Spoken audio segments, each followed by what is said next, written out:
We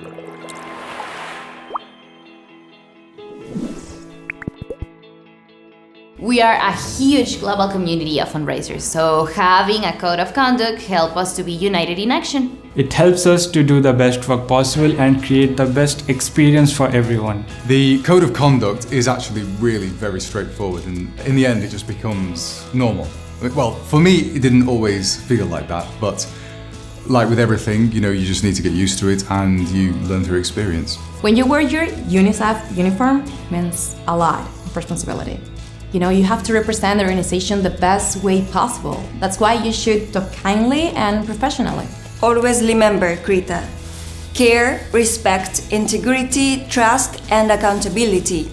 The core values to guide us in our daily interactions. So once I approached a person and then we were in the middle of a conversation and my phone started vibrating. And even though she didn't notice, that distracted me. I was like, okay, who might be calling me? In my first weeks, I thought about leaving my cell phone at home to avoid distractions, but there was a situation when I need to call our team leader, so the moral is carry your cell phone, just don't use it for personal reasons.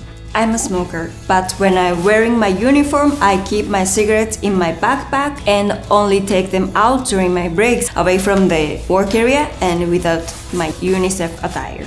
Another absolute no-no is being under the influence of drugs or alcohol. Who wants to approach someone in that condition? Remember, we represent the largest organization on the planet that advocates for children, so we have to be professional. We have to be up to the task. In my first week, we had an inside joke among my team. Every time we signed up a donor, we wink at each other. And our team leader noticed and came over to tell us that while it was a fun, positive sign for us, it might be something that somebody else could misinterpret it, as an offensive gesture. We must be careful not only about our verbal language, but about our non-verbal language as well. Well, I was working once in a mall and I got really thirsty. So I alerted my team leader and ran off to buy a bottle of water. It was so fast that I didn't take off my vest. And as I was about to pay the cashier, he noticed my vest and said, "Wow, that's so cool, you work for UNICEF, I love them. You don't have to pay for this bottle, it's on me, I'm happy to help you." And although I was excited at the moment, I could not accept it. A lot of people are willing to do things for you, but whenever it is, just be kindly grateful and don't give in. Our team leader always reminded us to not use your position for your personal gain. There was a time we were at a public event and someone approached me with his camera. This guy told me he was a YouTube blogger or something. He wanted to ask me questions about UNICEF and I refused, as we can't talk to the media without prior consent of our supervisors, It doesn't matter if it's a major news outlet, an influencer with 100 followers, or a TikTok channel from your cousins, Well, the interaction is not just limited to the public. Sometimes within the fundraising team, we have this sudden urge or impulse to talk to each other.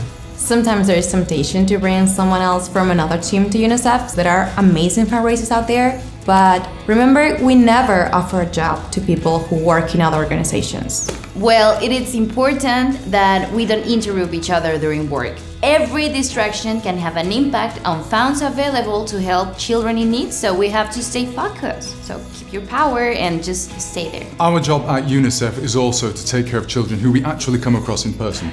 So for that, there is a child safeguarding training. Very important, yeah. If you have any doubt, whatever it is, or if you witness any incident or code violation, it is very important that you always go to your team leader. Zero tolerance of any aggression, physical, verbal, psychological, and sexual.